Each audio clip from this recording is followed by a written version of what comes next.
Telugu kids story. Hi పిల్లలు, ఈరోజు మనం ఇంద్రధనుసు మాయాలోకం అనే కథ ఒకటి చెప్పుకుందాం. చాలా బాగుంటుంది. ఒక చిన్న అందమైన ఊళ్ళో అన్వి అనే బుజ్జి అమ్మాయి తన తమ్ముడు విహాన్తో కలిసి ఉండేది. అన్వికి వర్షం కురిసిన తర్వాత ఆకాశంలో మెరిసి కనిపించే రంగురంగుల ఇంద్రధనుసు అంటే ఎంతో ఇష్టం.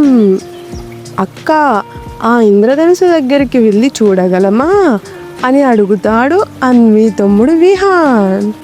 అన్వి ఆనందంగా తల ఊపుతుంది, పోయొద్దామని. ఒక మాయాజాలపు ప్రయాణం చేస్తారు ఇద్దరు. అన్వి విహాన్ ఇద్దరు మేఘాల మధ్య పొంగి పొర్లిన వర్ణాల వంతెన వైపు పరిగెడతారు. పొలాలు దాటి చెట్లు పొదాల మధ్య నడిచి ఒక చిన్న లోయలోకి వెళ్తారు. అక్కడ వారికి ఒక వింతైన అద్భుతం ఎదురవుతుంది.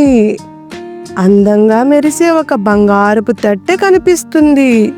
వారి ముందుండగా దానిలోంచి ఒక చిన్న జీని బయటకు వస్తాడు. రంగుల లోకానికి స్వాగతం అని చెప్తాడు జీని. జీని పెద్దగా నవ్వుతూ, స్వాగతం చిన్నారులారా, మీరు ఇప్పుడు ఇంద్రధనుసు మాయాలోకానికి వచ్చారు అని చెప్తాడు జీని. అతను తన చేతిని ఊపగా ఓ వింత గాలి వీస్తుంది. పాపం అన్వి విహాన్ ఒక చక్కటి రంగుల తోటలో కూర్చున్నట్లు అనుకుంటారు. చెట్లు ఆకాశానికి తగిలేంత ఎత్తుగా మెరిసేవి. జలపాతాలు ఎక్కువ రంగుల నీటితో నిండినట్టుగా ఉండేవి.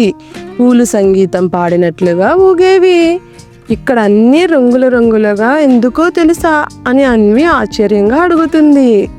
అప్పుడు జీని నవ్వుతూ, ఇది ప్రేమ, స్నేహం, ఆనందంతో నిండిన లోకం.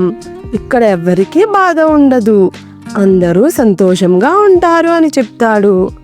రంగుల తోరణం మరియు మాయామణి.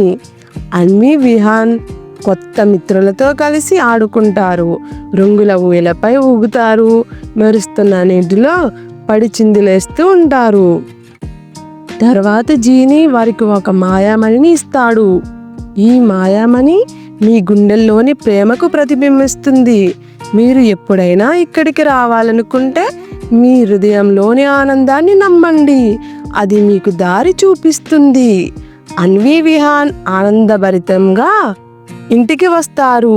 అప్పటి నుండి వర్షం పడిన ప్రతిసారి ఇద్దరు ఆకాశం వైపు చూస్తూ చిరునవ్వుతో చెబుతుంటారు, ఇంద్రధనుసు మాయాలోకం మళ్ళీ చూద్దామా అని.